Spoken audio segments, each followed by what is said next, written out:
Això d'aquí és una escolopendra. Té molta mala llet. A més, és molt agressiva i té molta força. El que fa amb les potes és que s'agafa molt fort a la carn i es mossega. Però és una font d'aliment, perquè veieu el tamany, més o menys.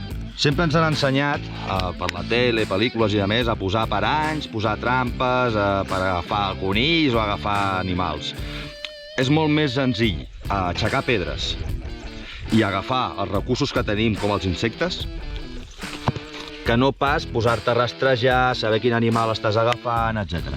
Això el que fem és, agafes, el poses contra terra, talles el cap amb el ganivet i després ho fas al foc. Sempre és molt important entendre dues coses.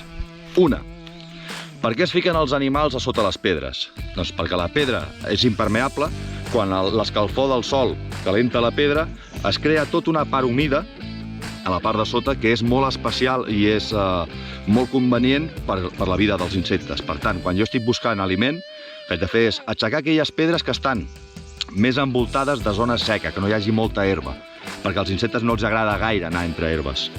I segona, tot el que jo mengi ha d'estar cuinat. Res de menjar cru. Primera, l'animal no vol que se'l mengis, es defendrà. Segona, els animals normalment són necròfags. Això vol dir que mengen matèria en descomposició i és molt fàcil que tinguin paràsits i és molt fàcil que tinguin bactèries a dins que es poden fer mal. Per tant, oi que sabem fer foc? Sí, doncs encenem un foc i els cuinem.